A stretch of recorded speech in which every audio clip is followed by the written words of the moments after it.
Hello everyone, my name is Manish Pant and I welcome you all in today's session. Today's session is going to be a very interesting session because if we talk about spoken English, तो spoken English में एक skill होती है जो कि native speakers बहुत ज़्यादा use करते हैं. So in today's session we will discuss about those things. तो आज जो हमारा टॉपिक है उसमें बेसिकली हम बात करेंगे, as you all can see, common conversational phrases. हम आज के टॉपिक में जो इंग्लिश में कॉमन कॉन्वर्सेशनल फ्रेजेस हैं वो यूज़ करेंगे एंड ये क्यों यूज़ होते हैं हम समझेंगे कि ये कहाँ पे यूज होते हैं. So let's begin. So what are conversational phrases? Conversational phrases are like fillers, they fill gap. Now we'll understand a bit more about conversational phrases. So if I talk about conversational phrases add more meaning to a sentence.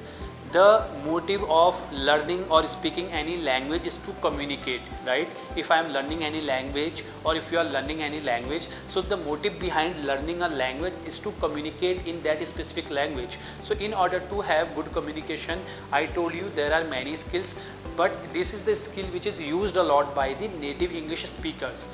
The people who are from UK or USA or even in Delhi or Mumbai, the big cities of India, they use a lot of conversational phrases. So in today's session we will discuss about a few phrases which are used a lot in conversations and we'll understand that where do we use those phrases.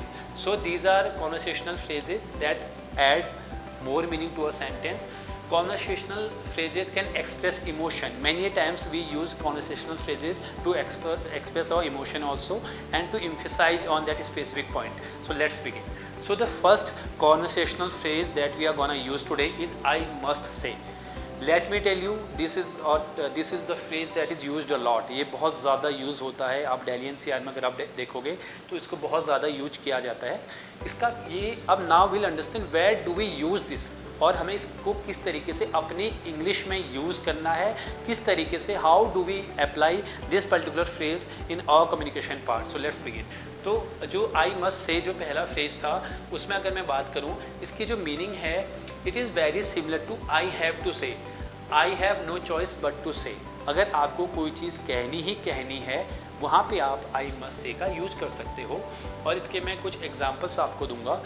Just for example, अगर आपने मुझे एक suggestion दिया कि आपको नैनीताल में घूमना चाहिए, मैं नैनीताल जाके घूम के आता हूँ और मैं वापस आता हूँ. फिर आप मुझसे पूछते हैं कि Manish, how was your experience in Nainital? आपका एक्सपीरियंस कैसा था नैनीताल में? तो आई can say I must say Nainital is a very beautiful place. तो मैं इस तरीके से शुरू कर सकता हूँ कि I must say Nainital is a very beautiful place. और I can say I must say this dress is very expensive. मैं आपको बताना चाहूँगा, मैं ज़रूरी कहना चाहूँगा कि ड्रेस जो है बहुत ही ज़्यादा महंगी है. तो आई मस्ट से किसी आइडिया को एम्फेसाइज करने के लिए होता है जहाँ पे आपको लगता है कि आपको ये चीज़ बतानी है. आई must say this dress is very expensive. I must से Berinag is a very beautiful place. I must से Crime Institute is the best institute of Berinag. So this is how you can use this particular phrase in your communication. So now we'll move to the next phrase that we are going to discuss. तो जो दूसरा phrase है वो है I am afraid, right? तो ये जो I am afraid है, I will tell you how do we use this specific phrase in our communication part and how does it make our communication part sound more confident or better. Let's begin. So if I talk about I'm afraid, तो this is basically used for delivering bad news. अगर कोई बुरी news है वहाँ पे आप I'm afraid से start कर सकते हो. और इसमें बेसिकली क्या होता है कि मैं आपको एक example, I am gonna give you an example जो यहाँ पे भी मेंशन किया गया हुआ है कि आप एक शॉप पे जाते हो और आप बहुत सारी शॉपिंग करते हो and when you are going to pay the money, तो आप जब काउंटर पे जाते हो तो आपके पास जो है क्रेडिट कार्ड है या आपके पास डेबिट कार्ड है. तो आप स्वाइप करने के लिए पूछते हो तो वहाँ पे शॉपकीपर कहता है I am afraid we don't have a card machine. I am afraid we don't have a card machine. मैं इस तरीके से इस फेस को आप यूज़ कर सकते हो. दूसरा मैं एक तरीका बता रहा हूँ जहाँ पे इस फेस को हम यूज़ करते हैं, I must afraid in case if any of your friend ask you for some money and you do not have that much of money. So you can simply say I'm afraid but I do not have that much of money. I'm afraid का मतलब ये नहीं है कि मैं डर रहा हूँ, जिसका वर्ल्ड वाइज अगर आप मीनिंग देखोगे, आई मस्ट एफ्रेड का जो इस पर्टिकुलर फ्रेज का मीनिंग है, this is basically use for delivering bad news and it is a very polite way to say, it's a very polite phrase, आप इसको बहुत पोलाइटली यूज़ कर सकते हो। And sentence contain bad news और like it always contain a bad news. You can use it in the beginning of the sentence, you can also use it in the end of the sentence. You can say I do not have sufficient money, I'm afraid. Yeah, or you can say I'm afraid I do not have that much of money. So we'll discuss about the third phrase now that is used a lot in conversational part. So ये बहुत ज़्यादा use होता है, ये है to be honest. Now we will understand what is the meaning of this particular phrase. तो ये basically होता है when you want to speak with honesty. तो जब आप honesty के साथ बोलते हो तो आप वहाँ पे to be honest यूज़ करते हो. When your honesty might disappoint someone. इसका फिर मैं आपको एग्जांपल दे रहा हूँ. In case like you suggested me to go to Nainital, I have been there, and when you asked me later on कि Manish, how was your experience in Nainital? So I can say, to be honest, it was not a good place, or to be honest, it was a very good place. तो यहाँ पे आप अपने एक honest opinion दे रहे हो कि to be honest, it was a very wonderful place. To be honest, this dress is very good. To be honest, Prime Institute is the best institute of Berinag. तो मैंने आपको बताया कि I must say और to be honest मोर और less same है. आई must से जहाँ पे यूज़ होता है, वहाँ पे जहाँ पे आपको बात कहनी ही कहनी है, वहाँ पे आप आई मस्ट से यूज़ करते हो. टू बी ऑनेस्ट आपको जहाँ पे आप पूरी ऑनेस्टी के साथ कोई बात कहना चाहते हो. We'll go through a few examples also. Like Jason recommended a film. He asked when you what you thought about it. You say to be honest I didn't really like it. तो आप यहाँ पे use कर सकते हो. और आप कोई जगह पे जा रहे हो, आप कुछ खरीद रहे हो और आपका फ्रेंड पूछता है कि आपका एक्सपीरियंस कैसा रहा, तो आप कह सकते हो to be honest the food was not that good, और to be honest the food was very good, और to be honest the movie was not that good, to be honest the movie was very good. So this is how you use this conversational phrase.